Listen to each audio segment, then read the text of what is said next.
Hello, hello, and welcome to Technology Today. Really?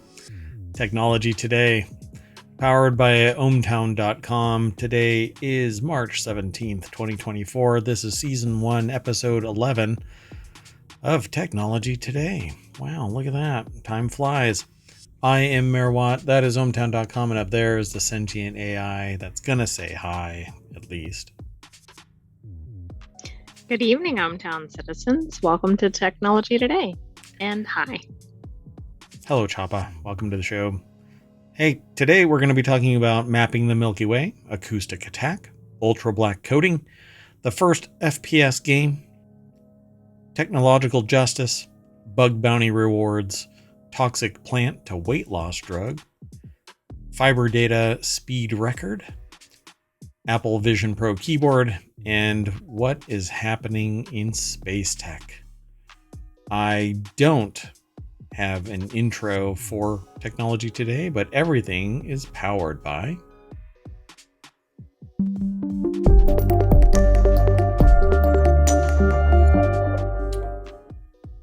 That's right, ohmtown.com. Go over, become a citizen, then you can get some more functionality and some more features and have a blast, I suppose. Really, I mean, most people are using ohmtown.com as a way to manage their information overload. So you'll run into chats, posts from time to time. Unlike other services, we're not going to fake it till we make it. If it populates with comments, then so be it. But we don't use artificial intelligence or scripts to populate it with people or chat.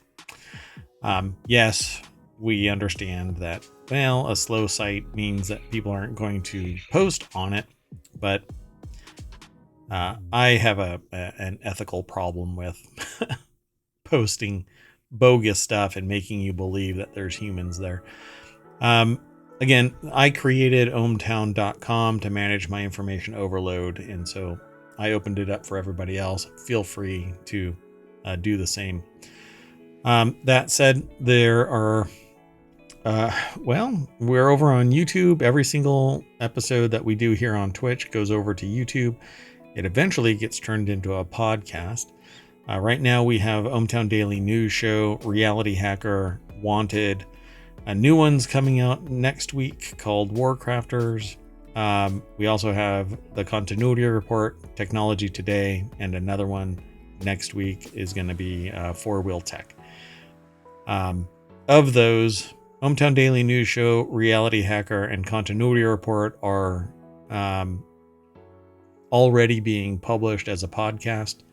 Tomorrow we should have Wanted and Technology Today posted as a podcast. Those will have 4 episodes each. And we're going to keep on growing the network of shows. If you're interested in being a host or a co-host, get in touch with the mayor at ohmtown.com. Just send an email and we'll work through whatever information we need to share so that you make an educated decision in becoming a host for ohmtown.com. That said, I don't have transitions, so why don't we just get into the articles and go from there. Doink. The very first article, and there's my transition. I think that's what I'm going to do. The sting between articles is going to be me going doink. I like it. That's extremely high production value. And honestly, the reason why I don't have any transitions is because I'm working with somebody to make transitions that I like, and they've just not made any transitions that I like, including the intro and outro for each specific show. And now we're going to be up to 7 total shows. So I need to get moving. Anyway, and you know who you are. No stress.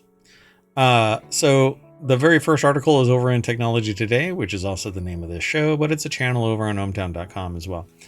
Mapping the Milky Way, NASA's.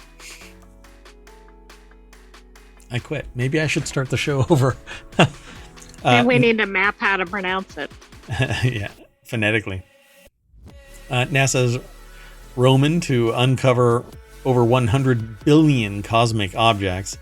The Roman telescope is set to revolutionize our understanding of the Milky Way with a detailed survey uncovering over 100 billion cosmic objects. The article's over at SciTech Daily.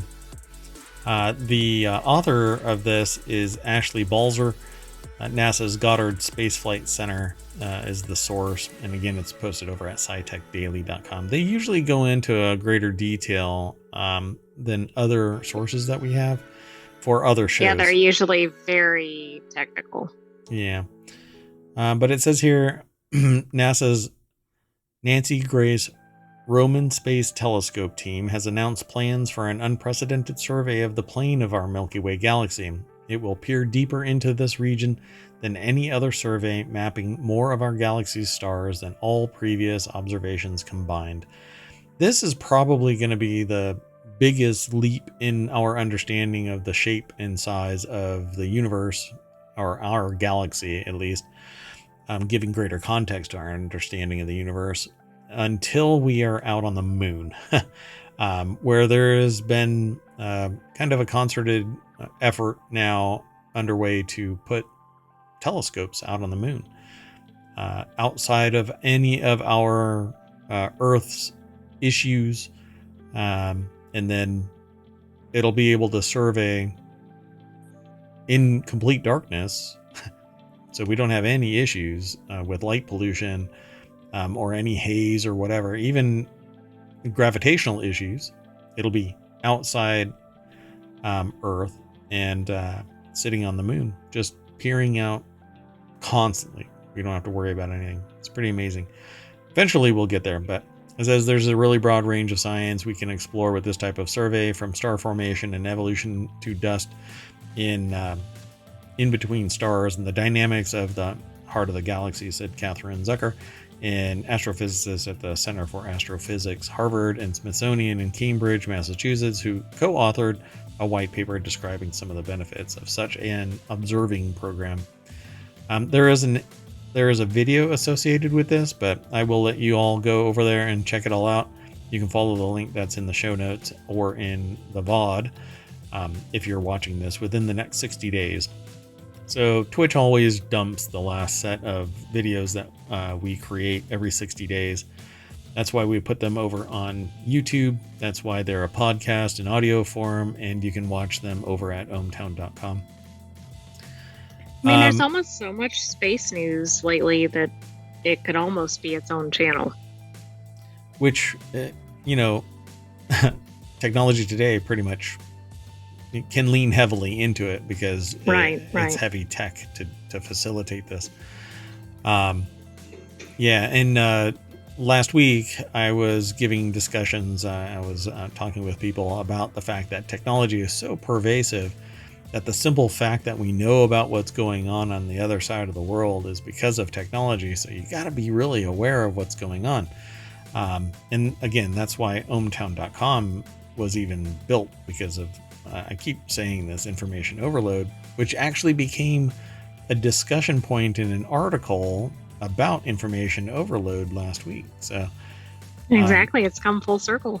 Yeah, it's pretty amazing just how much information ohmtown.com is aggregating so that we can all have a discussion about things like this. While the details of the survey remain to be determined, scientists say if it covered about 1,000 square degrees, a region of sky as large as 5,000 full moons, it could reveal well over 100 billion cosmic objects, mainly stars.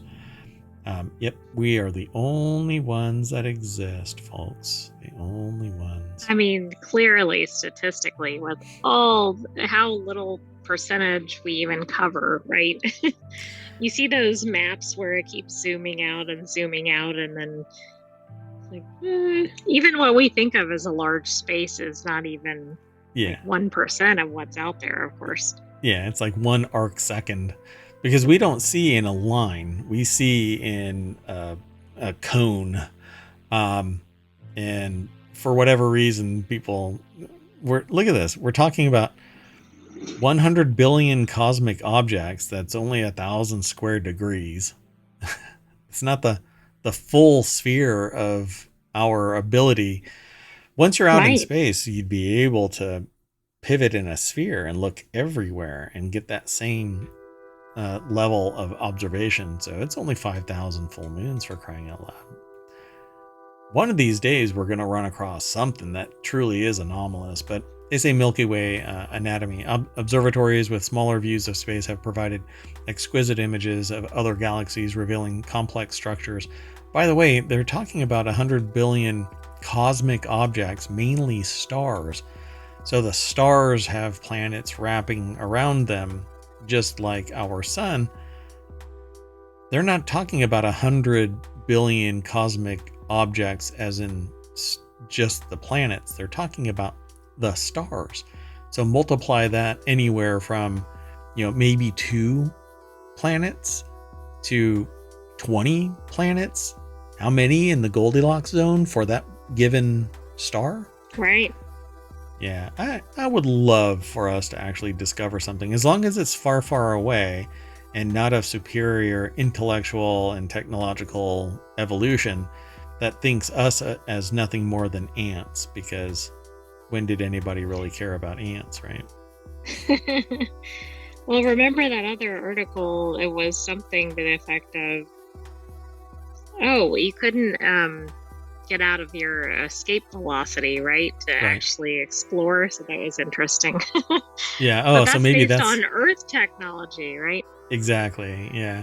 One of the articles that we talked about in a previous episode argued that we could run into some other life form out there that couldn't exit its planet because gravitational forces held it at bay.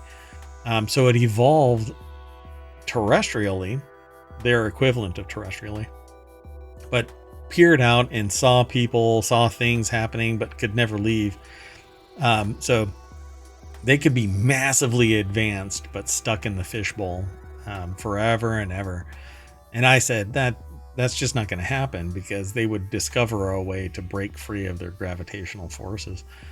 I mean, if they can survive there under that gravity, then they'll have something that allows them to exit it. So yeah, the resolution of these things is going to be more and more sophisticated. We're going to see deeper, higher quality. At some point, we're going to think we're exploring something, but we're going to encounter something exploring us or our location. Yeah. Watching the watcher, so to speak, right?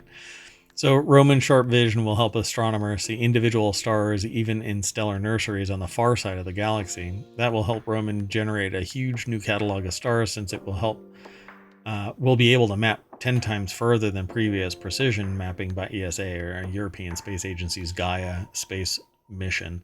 Gaia mapped over 1 billion stars in 3D, largely within about 10,000 light years. Roman could map up to 100 billion stars 100,000 light years away or more, stretching out to the most distant edge of our galaxy and beyond. So, except that the simulation doesn't have anything out beyond our galaxy, so we'll see nothing but it's too far. Yeah, it's just a matte painting. The scale is significantly larger than existing, right? Yep. Yeah, well, the simulation allows us to think that that's happening, right? Let's go on to the next. Know. We'll find out. It'll be funny if we look so far that what we see is us looking at us. It'll just be Inception. The next article is over in Technology Today. I just threw it into the chat. New Acoustic Attack determines keystrokes from typing patterns. This is actually something that I have given a demonstration of, and I have shown people historical research done on this, sort of, using the gyroscope from a device to duplicate and then use machine learning to decode the typing. So researchers have demonstrated a new acoustic side channel attack on keyboards that could deduce user input based on their typing patterns, even in poor conditions such as environments with noise. Because over time, go ahead. I was going to say, this looks like something you would have seen in some sort of thriller, right? Yep, A spy movie. Yes, exactly, but from several years ago, and it would Sure. have looked really impressive. Yeah. Now we're actually there. Yep. Um, so Bill Toulouse over at bleepingcomputer.com put this article together. I won't really go into all of this, but it says, though the method achieves an average success rate of 43%, which is significantly lower than other methods presented in the past, it does not require controlled recording conditions or a specific typing platform. This makes it more applicable to real attacks, and depending on some target specific parameters, it can produce enough reliable data to decipher the overall target's input with some post-capture analysis. Essentially, as you type, we all experience, well, unless you have a Deverak keyboard or something different than the standard keyboard, or you treat it like you're walking across Arrakis, avoiding a sandworm. We all pretty much have a process when we're typing. So we reach with a given finger to a set key. It takes X amount of time. Sometimes you hit it harder or softer or whatever. But really what it comes down to is, depending on how long it takes for you to type and how hard you're typing it, it can divulge what key you're actually typing with. The attack leverages the distinctive sound emissions of different keystrokes and the typing pattern of users captured by specialized software to gather a data set. They're referring to it as an acoustic attack, but it's recording the information and then changing it over to what the possible keystroke is when you type. And it doesn't even matter if it's a mechanical keyboard or not. If your keys make any sound, it has the ability to gather the intelligence and then convert it into a given keystroke. Pretty wild, right? It absolutely is. Plus, it seems like not only does it have a pretty good success rate, it seems like it has fewer limitations than the other methods based on that chart that you had up. Yeah, so it says the method predicts the typed text by analyzing audio recordings of keyboard activity with the accuracy enhanced by filtering predictions through an English dictionary. What makes the attack different compared to other approaches is that it can reach a typing prediction accuracy of 43% on average. Even when recordings have environmental noise, the typing sessions for the same target take place on different keyboard models. Recordings are taken in low quality microphone, and the target is free of any typing style, free to use any typing style. So they refer to different keyboard models, but I would surmise that they're not talking about layouts. Like I've got a keyboard in front of me that's a candy bar keyboard, and I have one that's a split keyboard. My typing mechanics are slightly different, but the layout is still a QWERTY keyboard versus Deverak, which lays out the keys differently. So your strokes are going to be... I think that would disrupt it, right? Because whatever the algorithms are probably based on that standard keyboard layout. Yeah, and so overall results they show here that the test results for 20 test subjects have produced a broad range of success from 15% up to 85%, making some subjects far more predictable and susceptible than others. Those qualifications, I don't know what they would be. I'd have to read the research, but the researchers also noted that the amplitude of the produced waveform is less accentuated when using silent keyboards or membrane keyboards or mechanical switches with sound dampeners, which can hamper the training effectiveness for the prediction model and lower the keystroke detection rates. And that's what I was referring to earlier, where I said that depending on the noise that's produced. But if you make any noise and it has the ability to record it, then it can decipher it to detect what your keys are. Pretty wild. In previous iterations of this type of research, the gyroscope on an iPhone was powerful enough to pick up the keystrokes and then deduce from that what the words were based on the machine learning well, everybody takes 3 nanoseconds to get from this spot to this spot to actuate something. It's actually milliseconds, but yeah, pretty wild. And if I can figure out what your password is, because I'm learning everything that you're typing, well, right, I guess that wouldn't be too difficult. That's right.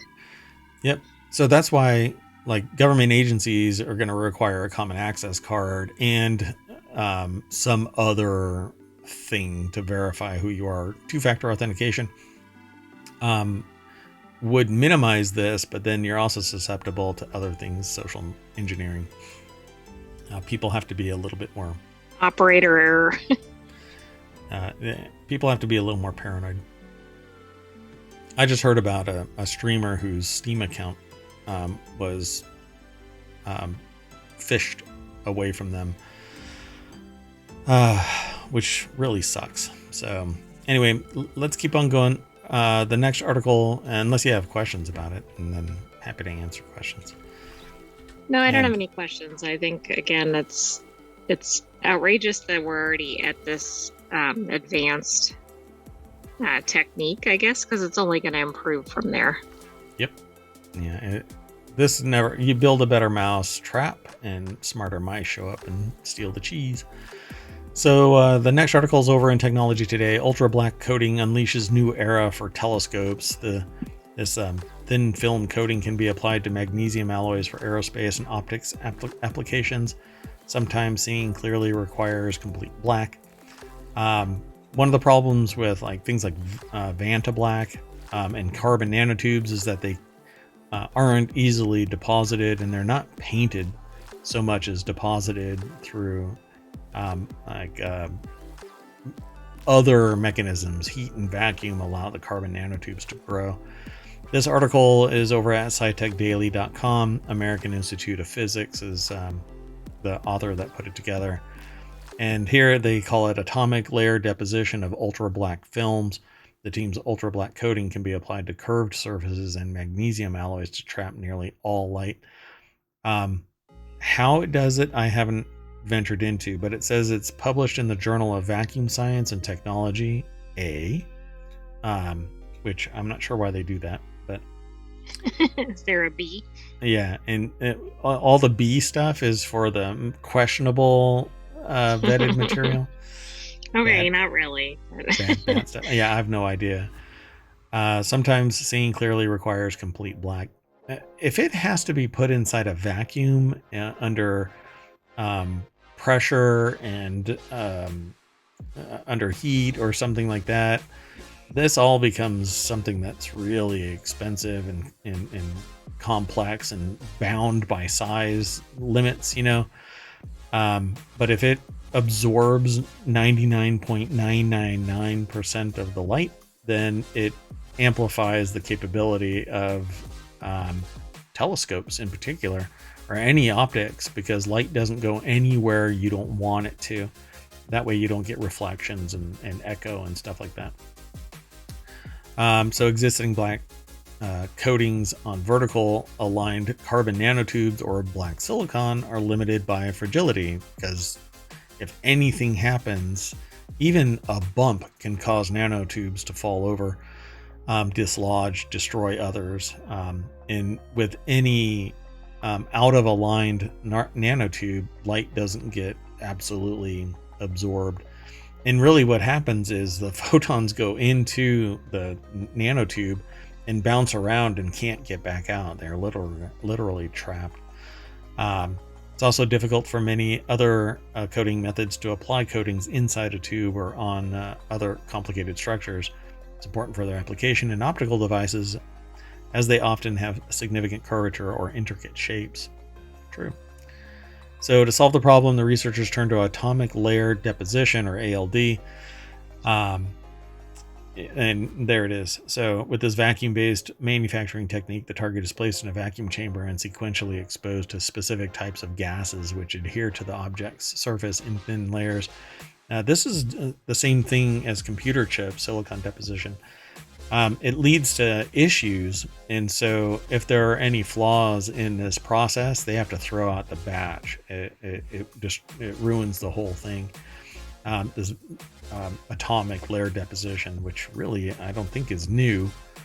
One big advantage of the ALD method lies in its excellent step coverage ability, which means we can obtain uniform film coverage on very complex surfaces, such as cylinders, pillars, and trenches, as long as there isn't anything that's growing. And that's actually what I'm talking about. If there's anything that is supposed to develop from like a seed source, impurities, or anything that falls out of pure flat or curved or whatever, if there's any additional element that lands on a piece that then gets another piece, you'll have an imperfection which can cause a problem. So to make their Ultrablack coating, the team used alternating layers of aluminum doped titanium carbide and silicon nitride. The two layers work together to prevent nearly all light from reflecting off the coated surface. Neat. So it's not really, I mean, it's not carbon nanotubes, which are ultimately really delicate. Okay, so I mean, maybe this is going to be able to be used in more difficult situations, difficult applications. Right. It says what's more, the film shows superb stability in adverse environments and is tough enough to withstand friction, heat, damp conditions, extreme temperatures, changes. Yeah, so, it says now the film can absorb over 99.3% of incoming visible light. And they're going to expand it with to include ultraviolet and infrared regions. Neat. It's pretty cool. This is why you need fundamental science. Come on, all you PhD aspirants, get out there. I'll let you have those nightmares of studying something over and over and over and over again.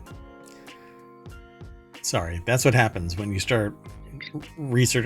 You're not talking about that? Okay. Anyway, so the next article is over in the continuity report.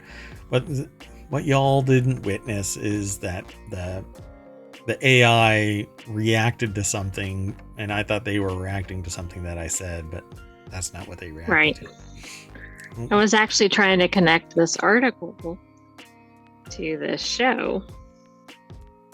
Well, I'll explain it. So what the first FPS game really was, not Doom or Wolfenstein. The Fallout, from Fallout to BioShock to Call of Duty, the FPS genre has defined a wide array of video games. id Software, the developer behind Doom, Quake, Wolfenstein, is regularly credited with creating the first-person shooter, as those games are seen as the granddaddy of the genre. The history of FPS games doesn't begin with id Software's most successful titles, however, and diving into the games that actually created the genre reveal a much longer path to market domination. So it's actually over at Screen Rant, and it's by Nicholas Straub, and the deck statement says id Software's landmark first-person shooter franchises Doom, Wolfenstein, and Quake are often credited with creating the genre, but did they? So, let's see if I can just jump to it. Maze War and Spasm were the first FPS games. Technically, the very first FPS was a student project called Maze War, created in the early 1970s, according to Polygon. Maze War was developed by high school students during a NASA work-study program and later expanded upon when they went to college, and it pioneered many of the features that have become synonymous with first-person shooters. In Maze War... Okay, I'm now getting the connection. In Maze War, players navigate through a series of mazes and fire away at other players or bots they encountered, if they encountered any, represented initially by usernames and later by eyeballs. Do you think this is like war games? And that's where I was ultimately going with this. Basically, it was akin to somebody saying, hey, I'm going to use a war dialer. And that's not how this actually went, right? But it would be high school kids that want to play computer games. And so they use a war dialer to gain access to a computer. They don't know what it is, but then they sit there and they play this game, and it's actually a simulation about a war game, right? But this is just high school students that were in a NASA work study program. And when I do some of my talks, I'm talking to students like from high school and grade school, talking to them about the future of technology. And so I say to them, if you're passionate about something, if you're really interested in something, focus on it. Still be a kid, but start now on something that you're really interested in, because it can start here before you have any, woes. You don't have to worry about a relationship. You don't have to worry about where your food is coming from, or shelter, or your car breaking down, or anything. Be a kid, but be interested in something and keep working towards whatever that ambition is. And it can change over time, but still understand that right now is the best time of your life until you figure out whatever else might be the best time in your life. And when I was younger, some of my projects started right out of high school, and started from something as simple as an apartment, and went national. And there is definitely room out there for people to spawn a little idea like Maze War and turn it into something that could be massively popular. Right now, for instance, Helldivers is just going hella crazy. Everybody absolutely loves it. And it spawned from a previous game. And again, it's just a small team and hard work, and bam, you have something successful. But this game, the road from Maze War to Doom and Wolfenstein, they talk about it over on ScreenRant.com, and they say, although those early experiments were foundational for the genre, it took some time before the first-person shooter concept hit mainstream in any real way. And again, they're reporting from somebody else. As reported by PC Gamer, the first successfully marketed FPS was a game called Battlezone. This is all stuff that I've played. I actually played this. I feel really weird right now. A major piece of gaming history developed by Atari and released in 1980. But then again, I remember using a Timex Sinclair with a membrane keyboard, saving up money to save to a cassette drive, line interpreted BASIC, and spending gobs of money to get a 16K RAM pack. 16K. Yeah, now I've got what a is server that? with yeah. So this is a fun article. I'm not going to go through the whole thing, because the intent was to introduce you to Maze War and the fact that it started out as a high school project work study program with NASA. And then go watch War Games. Yeah, the whole world pretty much thinks Doom was the first-person shooter, but it was far from. So let's keep going, though. The next, unless you want to talk more about this. No, I agree. It does. It's reminiscent of War Games, most definitely, even though that's not the purpose of it. Yeah.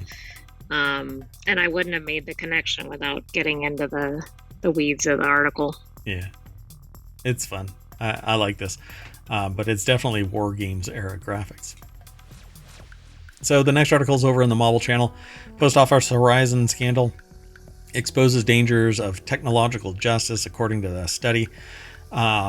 A new study examines how the Post Office Horizon scandal exposes the dangers of technological justice. Researchers also emphasize the dangers of technological rationality, where technology shapes not only our actions, but also our capacity for critical thinking and understanding of harm.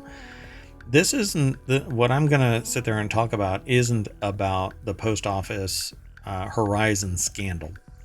It's about the technology that's involved in this and how the justice system and somebody's assumed criminality is dictated simply by referring to a flawed system, inherently flawed system.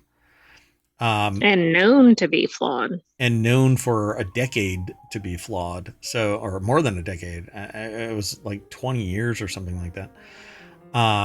So for the uninitiated, basically in the UK, the post office used a service or a piece of software called Horizon. All the sub post offices used Horizon to facilitate financial transactions. The company that made it, Fujitsu, massive contract, a whole lot of people involved. People made their bones basically by this thing being brought to bear into the UK and launched across all of the post offices. Well, upwards of 900 people, I think it is, 8 or 900. Was it 800? I think it was 800. Yeah, so upwards of 800 people were actually criminally prosecuted for theft over the years because of inaccuracies with their drawers at these post offices, these sub post offices. They're referred to as sub postmasters. So this article is posted over at, ironically, over at phys.org, and it's by the University of Surrey. But if the little graphic that you're looking at shows the economic, social, physical, and psychological impact of these sub postmasters by the failed Horizon software, stating that they either stole or were incompetent or whatever. But the post office Horizon solution was flawed from the beginning, and people were paid basically, well, I mean, there's some argument saying that they were paid even though they knew that they were flawed. It was still pushed out and became a soul-crushing criminal prosecution of these sub postmasters. Sorry, I just got a note. So. Oh, I just sent you a timeline for reference. You don't need to display it or anything, but okay. It goes into a lot of detail. So 1999 was the pilots. And from that point on, it was flawed. It had to have been, because this thing had been prosecuting people from the beginning. Over 700 individuals, but I believe it's closer to 800, faced prosecution based on faulty data, with many experiencing financial ruin, emotional distress, and even imprisonment. There's been a follow-on by the, and this is where it gets really nitty-gritty. It's such a serious thing that the children of the people who were impacted, these sub postmasters, the children of these sub postmasters who were criminally charged, are suing the government. And I really think that it should be Fujitsu that should be voted off the island for the crap that this went down. So they say the study uses a semiological framework to analyze the various harms inflicted by the scandal, including financial losses, emotional trauma, and societal damage. Semiology is the study of social harms and originated as a critique of criminology and the notion of crime. And here's the real kicker to this. Although the article is really short, the gist of all of this research is that when they were prosecuted, they said, well, the system says that they took this. And because it was a flawed system that was self-referencing, they basically charged these people with criminal conduct. And some of them were in jail. People lost their, actually, over time, they lost their lives. And other people lost respect of their community. They couldn't get jobs. A couple of them left the UK and moved to France and some other country. And in all of the cases, they were ostracized and victimized by society around them. All because the justice system accepted the technological system without any critical thinking or due diligence. Right. It was like it was just 100% accurate, but right. It wasn't. Yep. But it was known, and nobody actually had any evidence of it being known until something popped up. And in an independent investigation into Horizon by forensic accountants, Second Sight. But there was a Justice for Sub-Postmasters Alliance But that was established way back. back in 2009, 2010, based on what I see, September of 2009.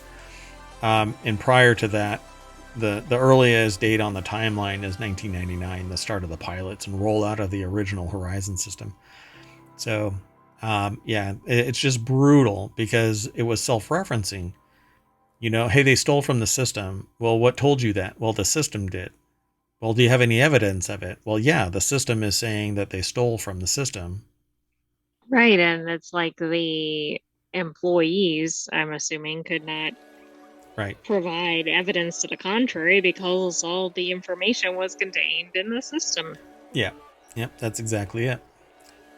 So it's an interesting article. And if you're interested in this kind of stuff, follow the link. But the technological justice element of this is something that's always fascinated me, because if you rely on the evidence and it's technological, but you don't do any forensic investigation, even at the slightest assumption that the facts are as given, then you've already failed the justice system, because you need to substantiate the claim that they've stolen with unmitigated verification that they've stolen. You here in the States in particular, you have to have like video. Well, that's not entirely true. Sometimes people just can't bear the burden, financial, psychological, anything, of demanding that justice is brought. So if they're wrongfully blamed for something, they can't sue because they don't have money.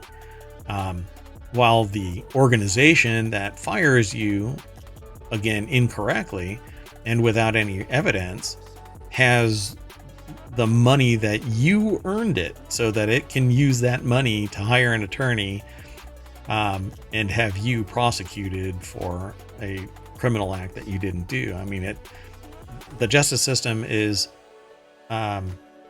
many a time unjust. And when you talk to an attorney, particularly in the criminal justice system, you'll hear the phrase akin to, well, the justice system generally gets it right. And that pisses me off to no end, because if it were you would not accept generally gets it right. And I certainly don't. So with that in mind, let's go on to the next article. But definitely, I think that it's something that we should all, as members of society, pay attention to. It's not somebody else's problem to worry about. It's each and every one of us. Because it's hard. This one involved a lot of people, and that's the problem. I mean, I think there were people probably speaking up about it, but they didn't necessarily have positions of authority. Yeah. But I mean, these are the kind of thing that one person could have undone this whole system. And Yep. Also, if you haven't heard of this, I would go back and review some of the ohmTown Daily shows, because we've talked about some related articles. Yeah, I think if you just search for Post Office Horizon on ohmTown, you'll pull up links, including the links for the podcasts that we talk about, or the shows. I mean, these shows here on Twitch are turned into podcasts, so go check them out. That said, let's keep on going. This next article is over in Technology Today. Google paid about $10 million in bug bounty rewards last year.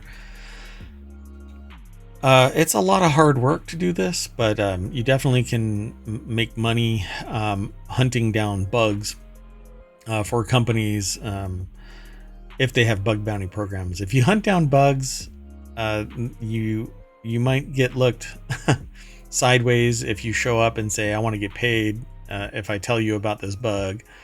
But Google awarded $10 million to 632 researchers from 68 countries in 2023 alone for finding and responsibly reporting security flaws in the company's products and services.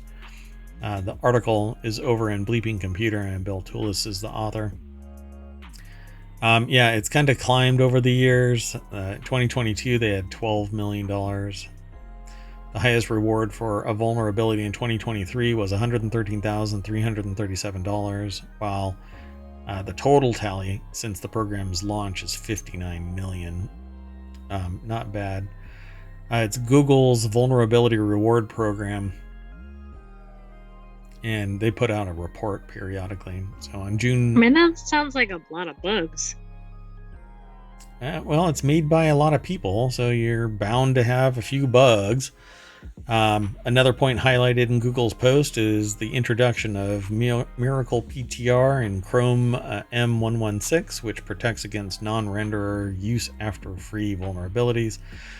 There's things that, as simple as like an old one called Heartbleed, somebody failed to uncomment out a line of code that limited how much the heart pulse would notify. It's a little bit of data, so the heartbeat sends out a bit of data saying I'm alive, I'm alive, I'm alive. But what ended up happening was the heartbeat with this little bit of code still commented out meant instead of a little bit of code, it sent out a whole bunch of code from memory. Pardon me one second. Well, that's not okay. Yeah. It sent out a whole lot more code, including unencrypted passwords from memory. Not good. Yeah, and this particular deployment had to do with security certificates, and so when you went to a bank that was using Heartbeat, and they all do, Heartbleed, the flaw, would actually send out the logged in people's passwords from the memory of the server that was leaking the data. Yeah, pretty fascinating.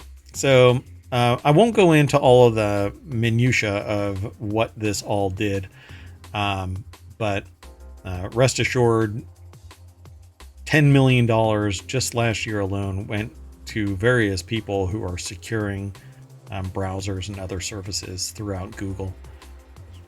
But they're making millions, hundreds of millions more. So I'm not too worried about 10 million. I'd rather they spend twice as much and fix all their stuff. Yeah, it just seems like a lot, because if they're paying, say, $100,000 at a time or less, but again, given the scale of it, maybe that's not as large scale as it sounds. Well, if you want to find out what the total number of bugs were, you divide the 10 million by 113,000, and that's how many. Exactly. I really want to draw attention to the fact that this says one, and then in Leet speak, L-E-E-E-T. So it's elite. That I right there. It's kind of like a hacker speak elite. Oh, okay. It's about 88, a little over 88 bugs. And again, we know that's an average payout, or the highest payout. So. Yeah. So interesting, right? A whole lot of lower end bugs, I'm sure, were involved in this. Okay, let's keep on going though. The next article is over in Technology Today as well. And I thought this one was interesting because we lose a lot of not really biodiversity. We lose a lot of flora and fauna to climate change or destruction in general. But how about a toxic plant that it says a highly toxic plant gets converted into a weight loss drug? So weight loss drug from highly toxic plant can now be produced simply and sustainably. This almost screams How about bad. Without toxicity? Yeah, really. If I am hurling everything, including bones from inside my body because I've been poisoned by something, then that's not weight loss. You'll be losing weight. Yeah. So this article, the little snippet is: a traditional Chinese medicinal plant has a huge potential as a weight loss drug. However, due to the plant's notorious toxicity, no one has yet succeeded. So the article is probably going to finish this by saying nobody has successfully converted it into a drug. But this is from University of Copenhagen. It's posted by scitechdaily.com. And it says, however, due to the plant's notorious toxicity, no one has yet succeeded in exploiting it effectively. Researchers from the University of Copenhagen have not only found the formula for the synthetic production of the compound, they have even found a simple and sustainable recipe using ordinary yeast as the main ingredient. Yeast is pretty popular in pharmaceutical development. So in China, children are taught to steer clear of the plant thunder god vine, which might be from One Punch, which in China has earned the nickname Seven Steps to Death, is so poisonous that a person risks death only a few steps after consuming it. So shy the hell away. They're doing a good job with the marketing in terms of being afraid of it. Yeah, it's a little on the nose there. But despite its deadliness, the Thunder God vine hides something quite beneficial to us humans as well. Within its roots, the plant produces the compound cholesterol, a chemical agent with powerful anti-obesity properties. Again, if you're throwing up your lunch because you've been envenomed by some plant, then yeah. Experiments using mice on a high-fat diet have shown that the mice given cholesterol gained 45% less weight than the control group. Experiments with human cells have shown similar effects. Bring on, this would probably... So if you develop 45% less weight than the control group, and you gave all of the overweight people in the United States this chemical, you could have the weight of the United States. Right.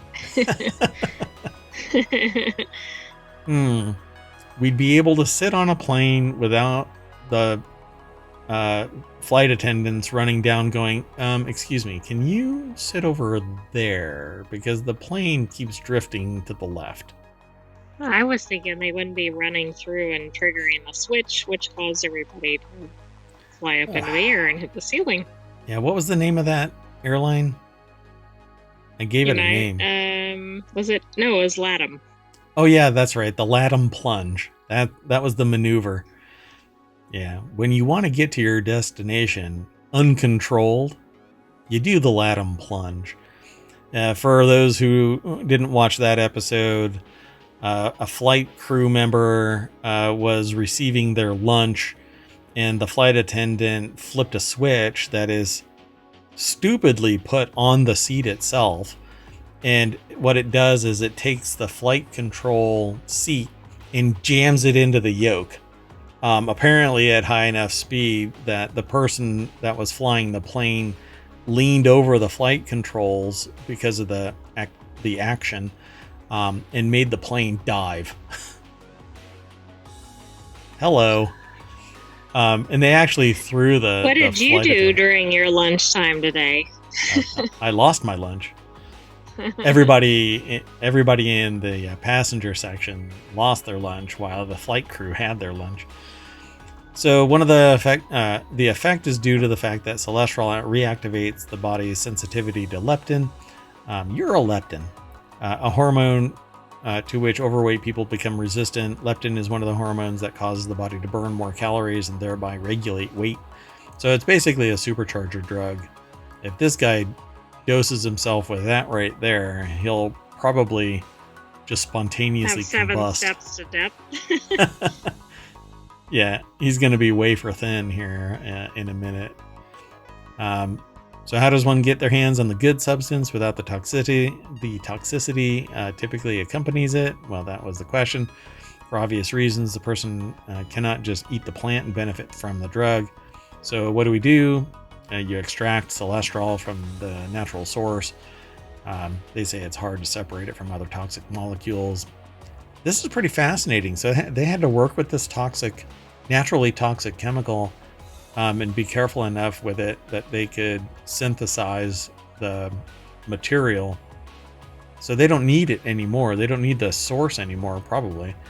So the first map, the pathway with all 15 biochemical steps that the plant undergoes as it forms cholesterol. These steps are vital to know in order to create the substance biosynthetically. So they're now synthesizing the material itself. And there you go, isolated cholesterol in this little vial, from that big vial to that. And this, folks, is why some drugs are thousands of dollars. It doesn't necessarily come cheap, but eventually you find something that is cheap, right? They produce it. There's another version of it. It becomes really cheap. Now they can produce it en masse because it uses yeast. And instead of saying, hey, look, we can give it at a responsibly low price so that everybody in society can benefit from it, they go, I want to be a billionaire. All you fatties pay up, and I will be in line to do so. For example, one can imagine a treatment where cholesterol is combined with other anti-obesity drugs to achieve a more robust effect. Because more targets in the body are hit, the better. Indeed, one often sees a synergistic effect when several agents are at play simultaneously. But here, of course, the pharmaceutical industry must take over, says Yang Zhao. So, I hope that they mean the pharmaceutical industry and not just one. Well, anyway, I'll leave it all alone. So there's that article. Pretty cool. It's fascinating. Oh, it's very interesting. It's interesting to me with all of the different plant sources that they start with something like this. Yep. Right? Because you'd think with it being so highly toxic, they wouldn't even go near it. Yeah. And the real bigger problem here is that so much biodiversity is being lost. Fundamental research can't operate in a vacuum. If it's not going to come up with something out of nothing, it has to have some type of a framework, and this is the natural framework. Now this can exist and nobody's going to pull it out of the ground, right, and mess around with it anymore because somebody has developed a method. Now this could have other things in it beyond cholesterol. That's true. But we'll leave that for some other researcher. Let's keep going. The next article is over in Technology Today. Breaking barriers. New data speed record set on optical fiber. Optical fiber is pretty much where data is going. Copper is getting more expensive and has a resistance issue. It can only go about 300 feet before the signal drops off enough where you need something to amplify that range. So fiber optic is where it's going. The mill for the fiber is now to the point where it's highly flexible and not so delicate that just sneezing on it is going to break it, and it can run a lot further. So new indium phosphate based modulator achieves unprecedented bit rates, promising swifter data transmission. As data traffic grows, there's an urgent demand for smaller optical transmitters. So this is just this isn't an actual picture of it. Unless somebody's doing something really amazing. Concept. Yeah. So Optica is where it's from, posted over on scitechdaily.com. So if you've never looked into how fiber optics are made, it's actually a tube, but it's so small that it becomes optically transparent when you're looking at it. And it started out as a single mode fiber where light was just shining down it and all you saw was that one beam of light. Now there's transmitters, receivers, or transceivers really, that angle the light and bounce it around inside this fiber optic line and picks up hundreds of lines of communication from this one fiber. And the fiber can be put next to each other in a bigger bundle. And so a massive amount of data can go a very far distance with little to no resistance because it's all photons bouncing around inside this shielded line. And I guess there's no ultrablack in there. No, sort of. Wrapped around it is to minimize anything peering through.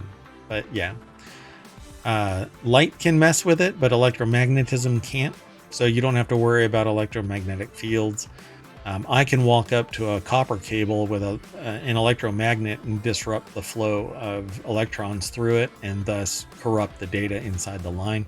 That's why things like twisted pair actually twist the wire to disrupt any magnetic field that might commingle and disrupt the magnetic field.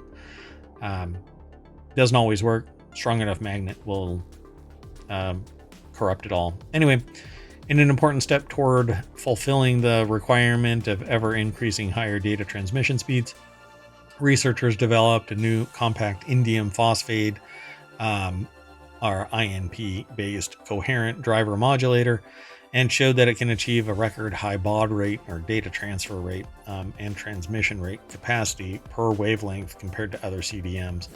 So basically, it can respond faster than other optical fiber transmitters and send data down the line faster. I wonder if they actually give the data rate. Let's see here. Oh no, Ozaki will present this research at OFC, the premier global event for optical communications and networking, which will take place as a hybrid event 2024, sorry, not 2024, but March 24th through the 28th at here in 2024 at the San Diego Convention Center. But it's a hybrid event, so I'm probably going to be able, maybe I'll take a look. I'll see if I can go. Advancements in data transmission speed is another section, and I don't know if they're actually going to get into 1.8 terabits over 80 kilometer standard single mode fiber. So, most people are getting somewhere between 10 and 100 megabits. This is 1.8 terabits. So that's a bit of an improvement. Just a bit. Yeah, pretty darn amazing. So it says the researchers also applied their new CDM in experiments using 180 gigabaud probabilistically constellation-shaped 144 level quadrature amplitude modulation signals, demonstrating an unprecedented net bit rate of 1.8 terabits over 80 kilometers. Single fiber mode. It's basically just one beam, but pretty amazing. Cool. A lot of data. But it's still a physical space, and wires suck. Although they're great for security, they suck for everything else. Because if you ever want to pull this line out of the wall or out of the ground, it's cheaper to just dig another trench next to it and leave it in the ground than pull it out. And if you've never paid attention to this, now they've had it for decades now, but you can drill down. They have these drilling machines that can go down at an angle, and then because of the way that they the pressure that they put on this drilling bit, it can go sideways and drill underneath roads and underneath sidewalks. Oh, wow. And skirt like below the surface of the ground for a considerable amount of distance. It's pretty fun. So Chapa says, like the South African internet wire disaster. I haven't looked at what caused it, but if it was a big fat copper cable, then it's more likely that it was something like a ship dragging an anchor, or somebody actually set out to sabotage the line. Fiber optic cables can also be caught up in it, and they're usually run parallel to these other copper transoceanic cables. It happens from time to time. This is really weird because it's described as multiple cables all failing at the same time, and that is sabotage. That doesn't just happen. Right, that doesn't sound like just accident. Yeah, it's too much, and my brain goes down that route because of the way that I think about technology. But Chapa asked the question, like the South African internet wire disaster, because all of Africa basically went offline. South Africa went offline, and other countries in the area. So Yeah. Pretty rough. I don't know how much of it is back. I know that it was, they're rerouting until they can solve the problem, but master divers aren't cheap and they're not always imminently available. And at this depth, they need specialist equipment to depending on if they find a break and where it might be. I haven't even looked into it since it actually happened. So, um, yeah, I'll probably end up waiting for the forensic discussion about it. But it'll be interesting once they disclose more. But let's keep on going. The next article is over in Smack Talk, unless you want to talk about the other article. No, I was going to bring up the undersea cables, so I was glad you did. Right. I don't know much about fiber optics, but I think I'd like to keep seeing research into them and price go down, etc. Yep. What's really great is that the technology is leading to the point where you can buy prosumer equipment and it allows you to take advantage of fiber optic cables. And these cables are much thinner and much higher speed. They're not really end user serviceable. So if a cable breaks, you're kind of SOL because you need a special fusing device to link the two fiber optic lines together if they break. And that's what they're going to have to deal with if this is a fiber optic transoceanic line that broke. No. Yeah, this is not going to be a fun exercise in repair. So they might have to drop a whole new line because it's cheaper than spending a month under the water repairing hundreds of broken fiber optic connections. And it's also probably quicker, right? Because they don't have a lot of time to waste. Yeah. So this next article is over in Smack Talk. Apple Vision Pro keyboard language code could hint at imminent global launch. One of the big things that have kind of stymied adoption, I think, is that there's no input devices for Apple Vision Pro VR headsets. They don't call them VR headsets. They call it spatial computing. Wesley Hilliard over at AppleInsider.com put the article together. And if this is what it looks like, I don't know. So it's in VR space. So you're going to have this tiny little keyboard and you're going to have to type in VR space. So it does detection of your hands. You're going to have to, if it is where you look and you have to go like this to activate it, people are going to return their Vision Pros. Well, there have been some returns, but not in the highest rates that were originally reported. Yeah, and again, we haven't been really paying attention that much to the return rates. But in the code for Vision OS, there are hints that the Vision Pro will have a virtual keyboard in 12 languages. Code sleuths at Mac Rumors believe that code in Vision OS may hint at Apple's upcoming global Vision Pro release. The 12 languages represent obvious options across the world, including Japan, Korea, Australia, Canada, the UK, EU, and China. And so this is the virtual keyboard. I think that they need a better input device, and I am going to scream if that's really how it works, where you have to look at a letter and go like that to activate it. It's bad enough that derpy keyboard or the derpy controller for Apple TV, which reminds me, I didn't replace those yet with the new one that actually is a fully functional. I'll gift the original Apple TV remotes. Here, take this. Please get it out of here. So it says there isn't a beta for Vision OS 1.2 just yet, so nothing can be confirmed. And that's really the limit of me in terms of rumor. I really don't like rumor because it's always going to be different. And if it's precariously close, it's not a rumor. It's just an unsubstantiated fact, kind of like conspiracy theory versus conspiracy fact. All you need is evidence.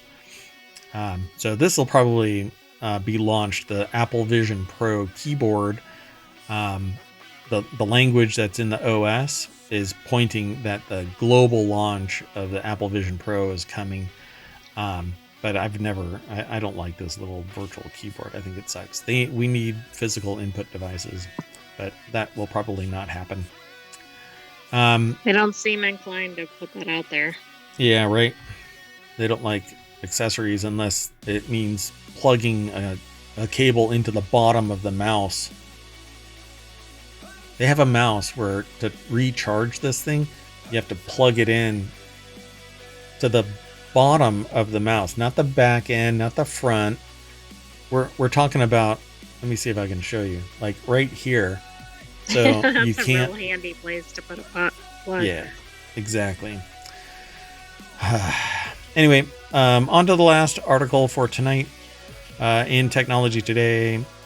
This week at NASA, SpaceX Crew 7 returns to Earth, Europa Clipper solar arrays, and mapping our galaxy's far side. This is actually kind of a cacophony of news put together by NASA, posted by Tech Daily, and it has a video, and then they talk about budget request supports a strong state of NASA. Although somebody said something to me about their budget being cut or some financial issues. But this is saying a budget request supports a strong state of NASA. The budget will fund NASA's ability to help America maintain its leadership role in space exploration, scientific discovery, cutting-edge technology, climate data. I mean, NASA's doing all kinds of stuff in coordination with SpaceX. Exactly. I thought they were doing pretty well. I mean, I haven't been watching their funding too closely, but there's been a lot of activity. Yeah, so much success is being built by SpaceX, even if you count their latest Starship, quote unquote, failure as a costly endeavor. It develops so much research material that the next Starship test is probably going to be the last test. I know that, as far as I understand it, it's got its license so that it'll be able to launch. Because there were some concerns, I guess, FAA or something like that was locking it down for a little bit. And I think that all of that is solved. Also on March 11th, members of NASA's SpaceX Crew 7 mission, including NASA astronaut Jasmine Mobelli, made preparations to close out their time on the International Space Station. And this is all like a it's a compilation of various events. Yeah. And testing Europa Clippers solar arrays. The technicians at NASA's Kennedy Space Center recently fully extended the first of 2 5-panel solar arrays for the agency's Europa Clipper spacecraft. It's supposed to it's targeted for launch in October for Europa. And if 2001 A Space Odyssey ever taught me anything, we're in for a serious problem. Which is believed to have a global ocean beneath its icy crust that has far more water than all of Earth's oceans combined. But you know what? It doesn't matter if it's over there, unless there's life in there, and then I'll be able to sit there and tell people, hey, look, life over there in our solar system. And I'm going to scream if somebody goes, well, yeah, of course it's in our solar system.